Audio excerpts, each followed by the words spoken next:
Alrighty guys, so the tankless is gone. Now my pump and the lines are left open so the air can get in and passively dry them, okay? And for this water, I'm probably just gonna let her rip. I'll do that now, and you guys can enjoy that. I'm gonna open this valve because yeah, I don't think I'll be doing much here.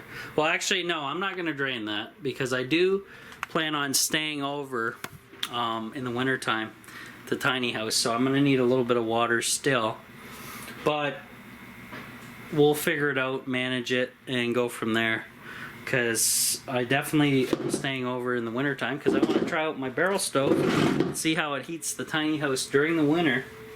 That's all big test to make sure I can get through the night without using the cubic mini or the propane, just this guy. So that'll be the clue. And also I need to get some more tape for this joint here that's a leaker. But yeah, the fan's running, which is nice. It spreads that heat around fairly decent, which is sweet. Also got to save up for a new drill because this guy's been smoking a little bit. A little concerning. Not good. Oh, also guys, I should mention this while we're here. So, recently I had an issue with my credit card. I only have one credit card, and I got my statement in the mail, and I rarely use my credit card unless I'm ordering something online, which I don't do very often, really, compared to most people. Or if I want something that I can't get locally. So I got my statement, and about halfway down my statement, well, first of all, when I get my statement, I look at the balance due, right? Obviously, the first thing you check is that.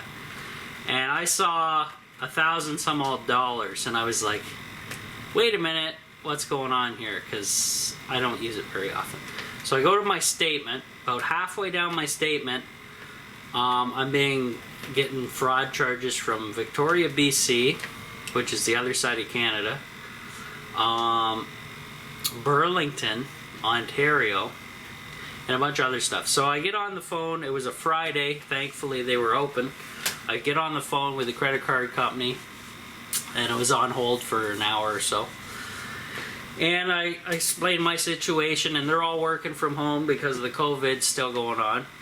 So that's all fine and dandy. So I tell them the issue. I give them all the information they need.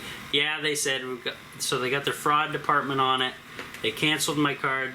And they're sending me a new card with a brand new PIN. And so I don't know when exactly, because of the COVID, stuff's gonna happen. But I'm not in any hurry to buy anything online again. But anyway, in the meantime, as well as we're not exactly sure how they got my information or my credit card information, but I removed myself from wish.com and will not be using it ever again, just as a precautionary on top of that. I don't use eBay very often whatsoever. I use Amazon more likely than anything, and that's about all I use a credit card on, period. So I've heard of like RFID scanners that people can set up into machines, or they can do it from a distance and they can capture your card information. So just be wary of that, guys. Watch your statements carefully. And luckily I called right away. They said thank God you did, because it was the weekend. They could have went on an even worse shopping spree than what they did. So lucky to have averted disaster that way, right? And other than that, guys, yeah, I think everything's good. Also, a little update. I don't have a sore throat, but I have like the back of, almost like the tonsils are tender, only on my right side. So it's been 3 days. I've been I took some colloidal silver just the one night. I've been taking concentrated garlic capsules because they're anti-inflammatory. They seem to work the best, so I'm going to stay on that. And I took a Buckley's Lodgin for my throat. It's not really my throat though. Like I said, my throat's fine. It's when I swallow anything, like if I'm just here, then I go, I can feel, you know, it's tender, raw. I'm not entirely sure what's going on. But if it doesn't go away in a week, I'm going to phone into my doctor and just ask what's going on. Now, the fallout from that is, oh, you're going to have to get a COVID test before you see the doctor. Oh, great. Jam a freaking Q-tip down my nose and God knows what, right? But I'm not having any symptoms at all. I'm working normally. It's just an annoyance factor. What I think I'm going to try doing is drinking a shit ton more water than I'm usually doing. Maybe that'll help as well. So I'm gonna definitely try to do that. And one thing I want to do is I'm out of apple cider vinegar, and I want to kind of load up on that because it's really good for you. It's probiotic, and it's like the cheapest form of probiotic you can get that's effective. And you just put it in your water, and you're good to go. So yeah, I think I'm going to do that. And I'm also going to pick up some more hemp seeds. There's a bulk place that is nearby that I can get all that stuff, even the apple cider vinegar there. I'm not even going to worry about coupons. I'm just going to buy it. That way I'm kind of stocked up. Why hemp seeds, guys? I've covered this ad nauseum on my channel. Look up the benefits of them. It's basically the only food on the planet that gives you everything you need. Gives you all the omega-6, 8s, 9s, 12s, whatever the hell omega. There's a shit ton.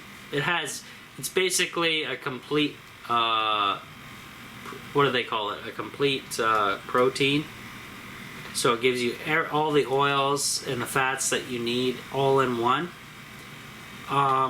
Which basically means, if you guys ever watched the survival show called Alone,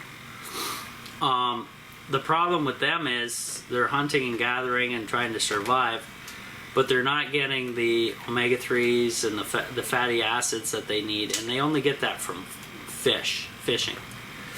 Well, this plant gives you everything. Gives you the proteins and all the omega-3 fatty acids. And basically, you could live off this stuff if you had to. It wouldn't be the greatest because you'd get sick of the taste, but definitely something to think about, guys, if you're a prepper and you don't have any nut allergies or anything like that. I plan on getting a whack ton of it, and I eat it as is. I can add it to soups, stews, salads. It's good in everything, pretty much, guys. Kind of tastes like peanuts a little bit. Is the taste in my mind. So yeah, try it out. They're also called hemp hearts. It's just hemp seed is what they call it here. In the States, I know they call it hemp hearts. It's the same thing. Yeah, totally legal to buy.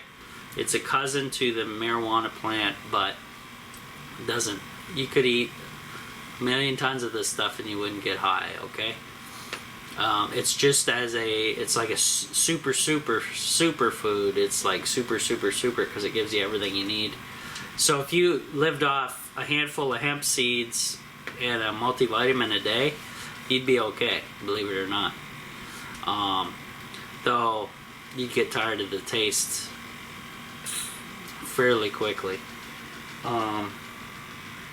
Unless you love your peanuts, and like my dad loves his cashews, peanuts, almonds, walnuts, pistachios not so much, but he loves all that kind of stuff, and must be okay because he's still taking.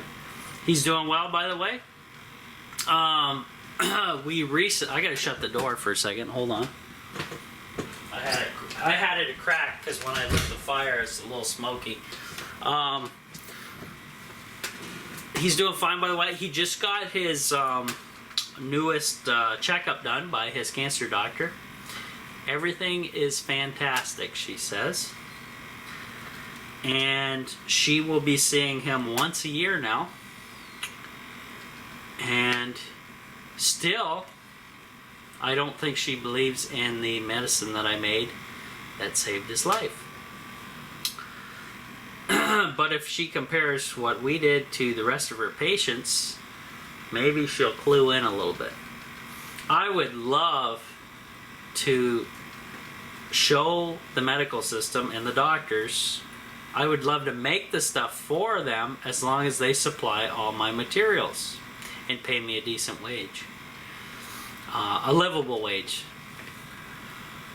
I would need all my materials provided to me, the solvents, the room to do this in, exhaust fan, blah blah blah blah blah. But you guys know how I do it because it's in my playlist on this YouTube channel. You can go there, RSO, take a look.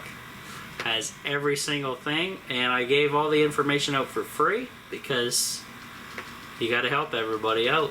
Even if you don't like them, use the info. It works. I helped that farmer, and I think I mentioned that, yeah, in a video. He's doing well now. And let's see, there's a couple other people. I kind of told them about what I was doing, and they're interested as well. So, but I can't sell the stuff to these people. That's the only downfall, guys, because that would be illegal. So I say go to my channel. Here's all the information. How do it's a I have a couple step-by-step videos how to make this stuff. I will be making a third step-by-step video very soon. I have one plant left. That's a kind of a straggler. But the rest of my plants are already harvested, trimmed, and curing. They have to cure for 10 days. The worst part of the whole process is trimming. I hate it. Now, what is trimming? You're taking the fan leaves off, or the actual marijuana leaf that is recognizable. You're cutting that off of the plants as they hang upside down. So you're just left with the medicine flower. And it's tedious because you just can't go. No, you got to be very careful where you cut because you don't want to be cutting the flowers, etc., etc. So you got to cut just the fan leaf stem, and that's it, away from everything else. I just use a little pair of scissors from the dollar store. Boom, boom, boom. It's tedious. It took me 2 days to trim, and that is a ton of time. It's just tedious work, guys. You're sitting there, you gotta lift leaves up to get around stuff and just make sure you're cutting the little stem, and one by one by one. and there's, you know, you can get quite a bit of leaves off of your plant. So it's the most annoying part of the whole process, in my opinion. So really happy that the tiny house is performing well, even with these long hauls away from it. I wish I could be here full time. I'm still trying to wrap my mind around internet here. I don't have a clue on that. Stu's, high-tech guy Stu suggested buying some equipment. A couple $1,000s worth of equipment to get unlimited internet, and I think that's about the only way I can do it, but I'm gonna have to save up for it.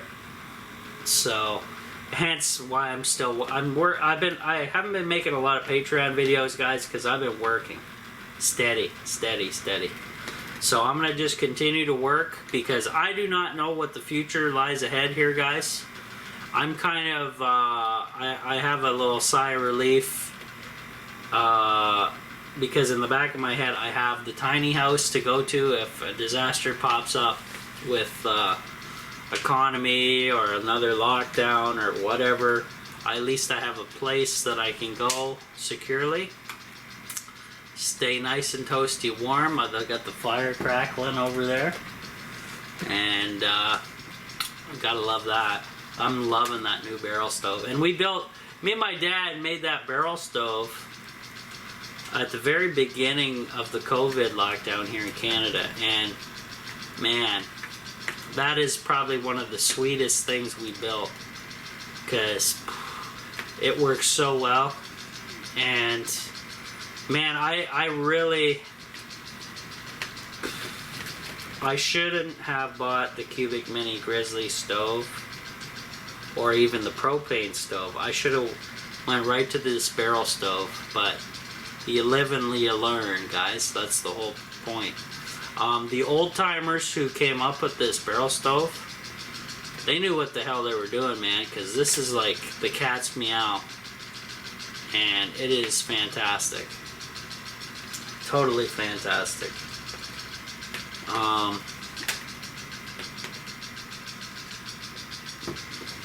Fan's noisy.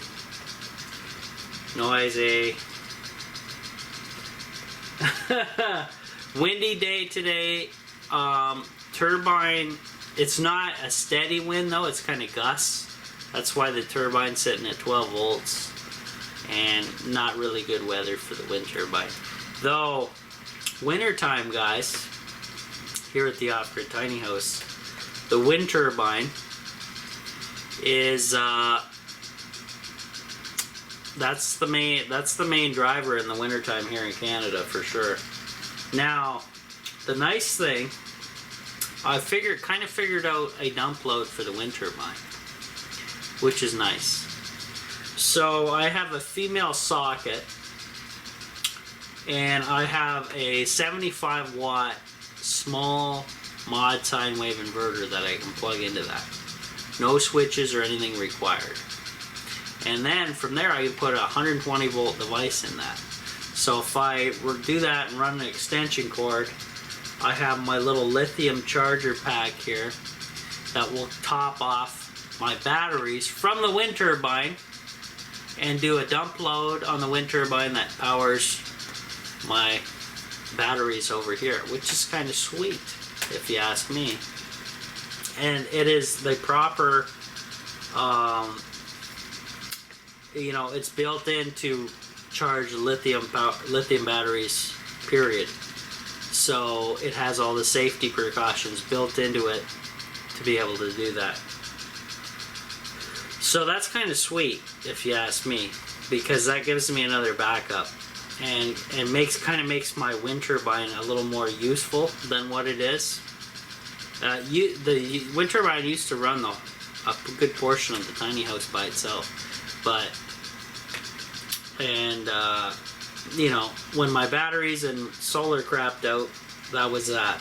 But now we kind of got everything paid for, And I'm just kind of squirreling away money because I don't know what's going to happen in this world.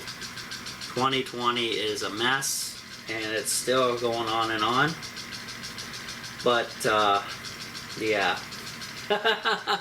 it's what everybody's dealing with. You know, there's a lot of people that are in tougher spots than I am, and I'm grateful. And I'm grateful I didn't go ahead and try to do the trim work and the painting this year in the tiny house, guys, because my mom at home, she decided that the house needs freshening up with some paint, ceilings, and the walls.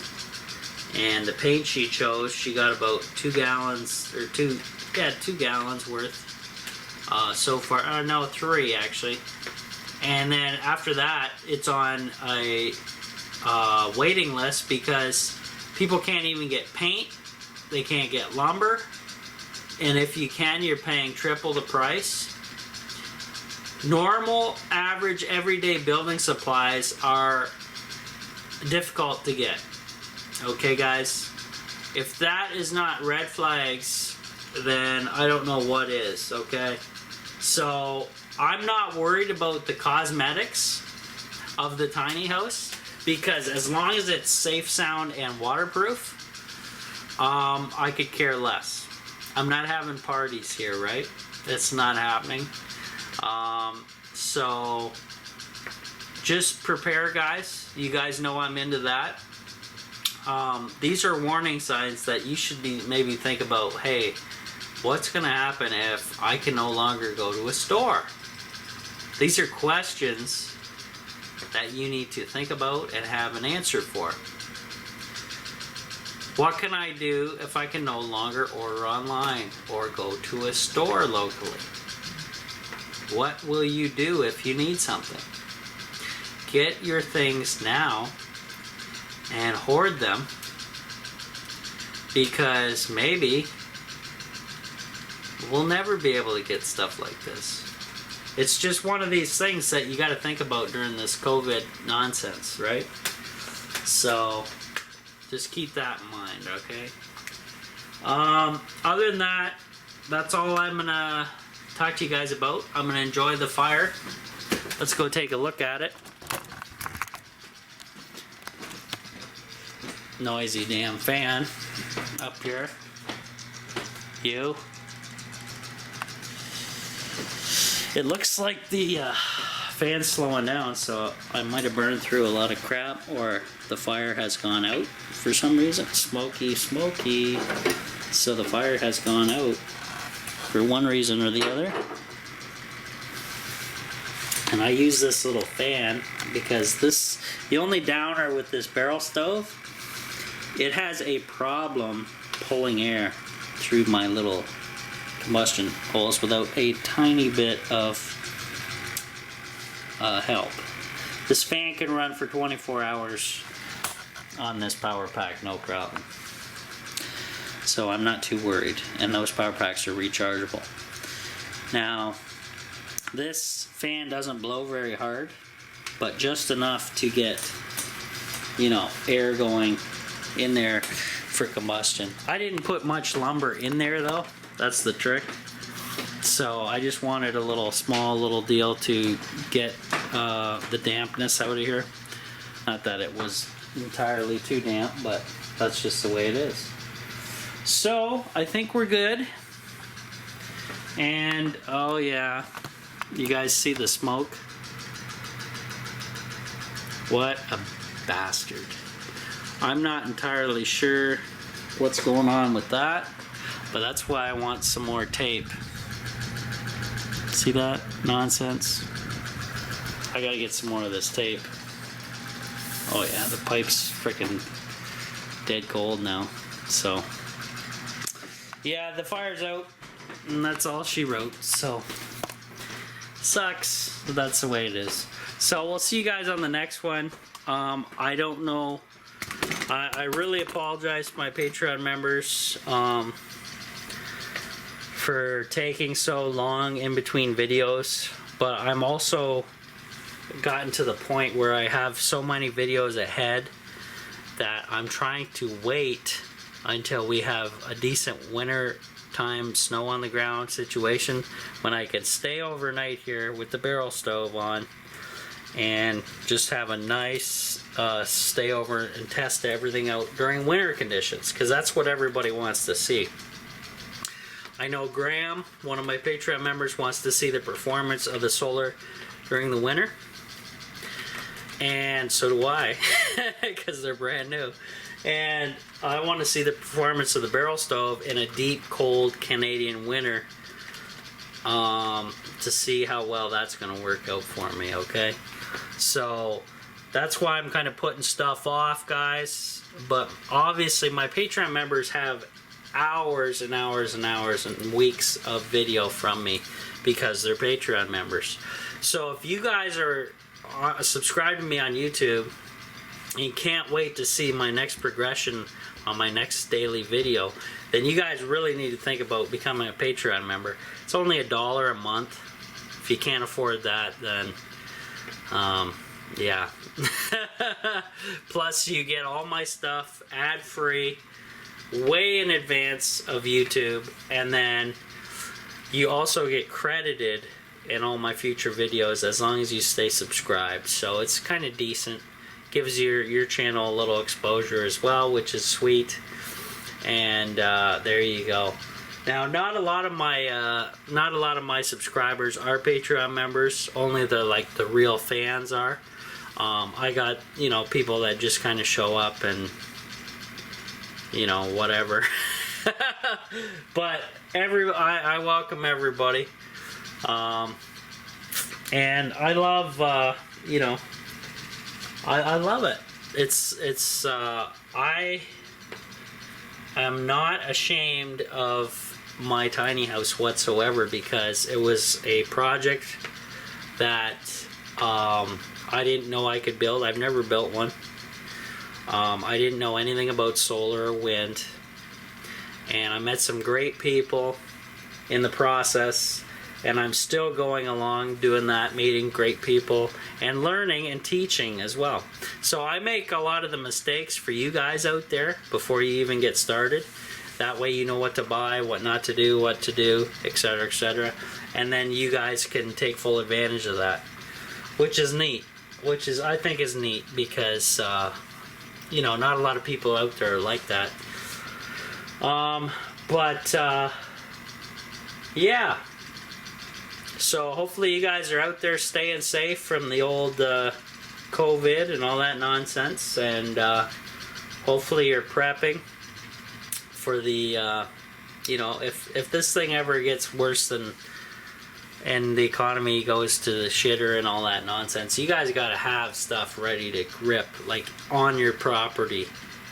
Food, water, filtering, everything like that. All the essentials, you got to have that stuff ready to rip.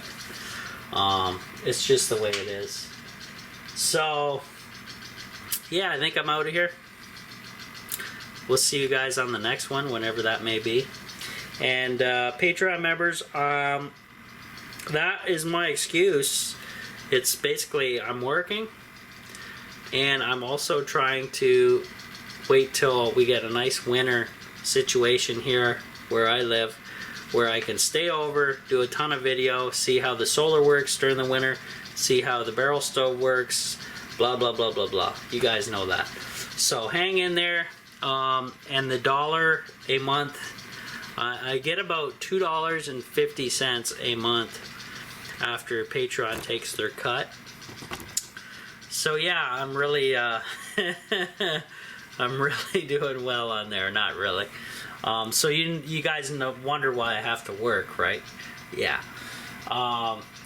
If I was making like money where I should be on YouTube, then you wouldn't hear me complaining or talking about it. But that's the way it is. But I've come back double, actually, what I was at my lowest. So I'm basically just about paying my rent here at the tiny house with my monthly deal on YouTube now, which is good. That helps out. So between the Patreon and the YouTube, I'm basically just paying rent here for the tiny house, and that's it. And anything else I have to basically take care of myself with my job, so that's that. So stay tuned though, guys. I got some medicine videos coming, and actually one of my Patreon members, Pierre, is he wants to learn firsthand how to make this medicine.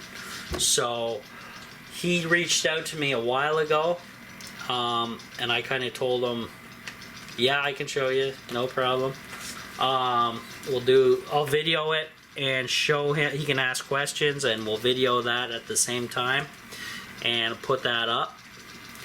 And that way I can show what the process is, teach him, teach you along the way, and go from there.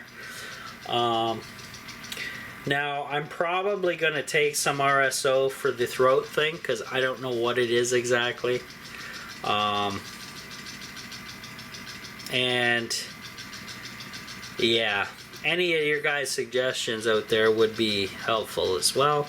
I'll try those if I can afford them. And that's about that. So we will see you guys on the next one. Rob out.